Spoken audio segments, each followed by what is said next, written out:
Did you know that the US taxpayer spends 4 times more money on subsidies protecting foreign oil interest as it does on subsidies for US oil and gas companies?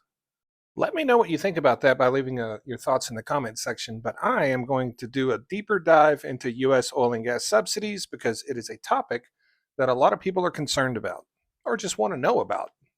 Oil and gas subsidies in the United States are a bit of a hot topic, and there's a lot of debate back and forth about how much they really are because you have direct subsidies and you have indirect subsidies.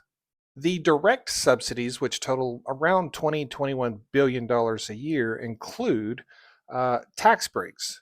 The most prevalent one is the intangible drilling cost tax deduction.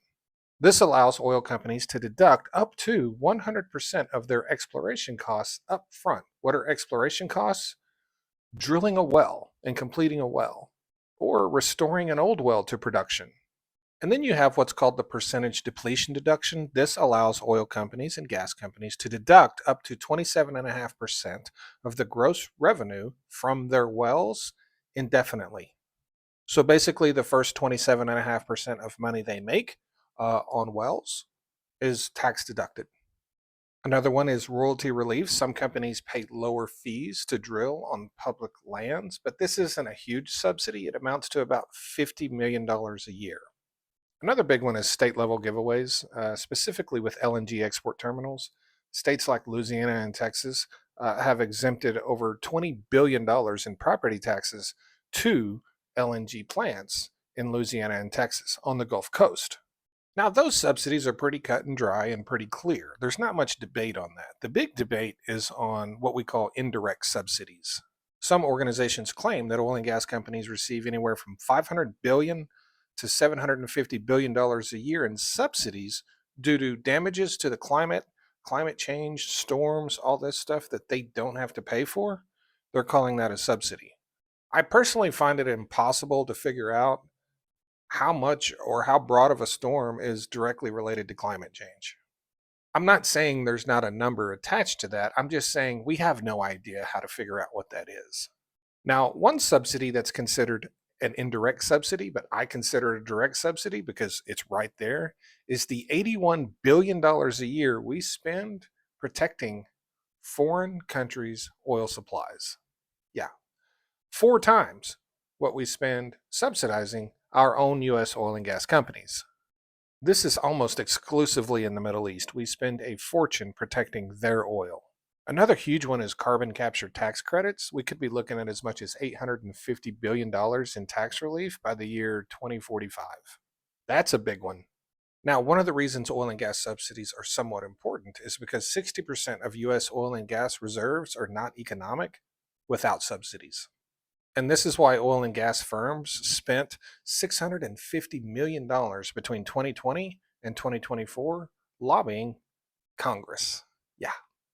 Now, between royalties, lease sales, taxes, and income taxes for oil and gas workers, about $50 billion a year flows into the US Treasury from the oil and gas industry.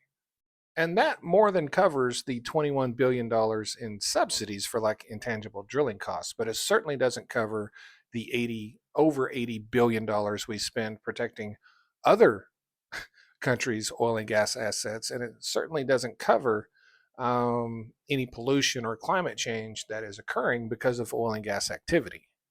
A lot of people want to end the intangible drilling cost tax deduction. It would save the United States about $13.8 billion a year in subsidies. But it would cost the United States Treasury about $18 billion a year in tax revenue. So the intangible drilling cost subsidy is a net positive. Now, if you hear someone say the U.S. oil and gas industry gets $750 billion a year in subsidies, understand all but a little over 20 billion of that is an estimate of climate change. It's not actual tax deductions they're getting. It's a monetary value that people are placing on damage to the climate and the environment.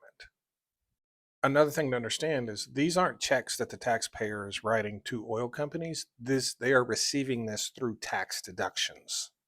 And the reality is there's a lot of benefits to oil and gas subsidies that aren't realized when you talk about things like energy being a national security issue and all of these things.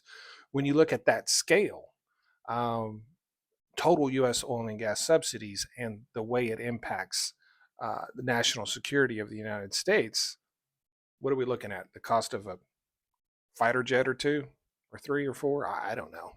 Conversely, there's also a lot of cons to oil and gas subsidies that are also not realized and can't be calculated with pen and paper.